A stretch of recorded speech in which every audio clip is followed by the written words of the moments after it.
কিয়ামতের দিন সমস্ত মানুষের হিসাব নেওয়ার পরে আল্লাহ রাব্বুল আলামিন দুইজন ব্যক্তিকে বলবে যে যাও তোরা জাহান্নামে যাও। তো তখন একজন ব্যক্তি শোনা মাত্রই তারা জাহান্নামের দিকে দৌড় দিবেন। তো আল্লাহ তাআলা ওই ব্যক্তিকে বলবে যে বান্দা, তুমি কি জাহান্নাম সম্পর্কে অবগত না? তুমি কি জানো না জাহান্নামে কীরকম শাস্তি আছে?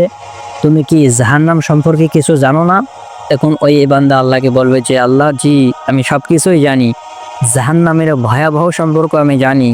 তখন আল্লাহ ওই বান্দাকে বলবে যে তাহলে তুমি কি জন্য জাহান্নামের দিকে দৌড় দিলা? তখন ওই বান্দা আল্লাহকে বলবে যে আল্লাহ, দুনিয়ার মধ্যে তোমার কোনো হুকুমকে আমি মানতে পারি নাই, তোমার কোনো বিধানকে আমি মানতে পারি নাই, তোমার এক ওয়াক্ত নামাজও আমি পড়ি নাই, তোমার একটা কথাও আমি মানতে পারি নাই। তো আজকে আমি তোমার কথাটা মানার জন্য, তোমার হুকুমটা মানার জন্য আমি জাহান্নামের দিকে দৌড় দিয়েছি। আল্লাহ রাব্বুল আলামিন ওই ব্যক্তির এরকম কথা শোনার কারণে ওই ব্যক্তিকে বলবে যা তুই জান্নাতের মধ্যে চলে যা।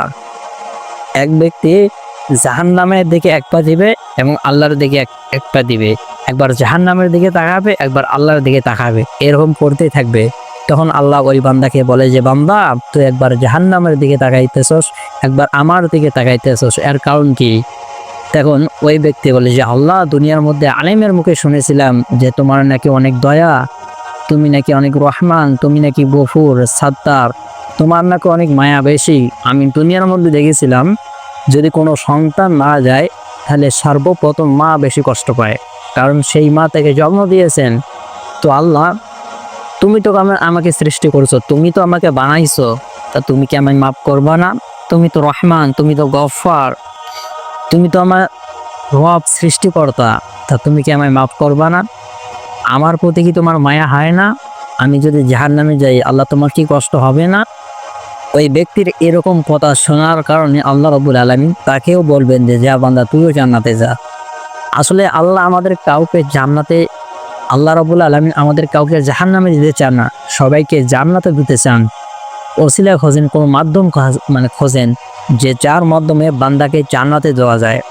তো আপনি দুনিয়ার মধ্যে এমন কিছু করে যান যার কারণে কাল কিয়ামতের দিন এই ওসিলা করে আপনি জান্নাতে যেতে পারেন। এক প্রিয় বোন আমাকে জিজ্ঞাসা করলো, হুজুর সাহেব, আমার একটু সমস্যা বাসার মধ্যে।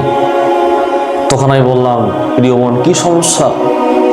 তখন বোন কেঁদে কেঁদে বললো, হুজুর, আমার বিবাহর 6 মাস হয় নাই, আমার স্বামীকে আমার দেখতে পারে না, আমার নামাজ পড়া দেখতে পারে না, আমি মানুষকে দান করে সেটা দেখতে পারে না।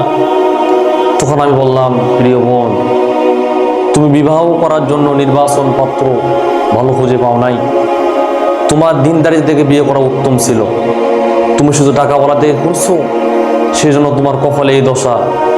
তখন আমি বললাম, হে প্রিয় বোন, শুনে রাখো, কখনোই টাকাওয়ালা দেখে বিবাহ করবো না, দেখবা যে তার ভিতরে ঈমান আছে কিনা, তার ভিতরে ইসলামের ধর্ম সম্পর্কে জ্ঞান আছে কিনা, সেটা দেখে বিবাহ করবেন।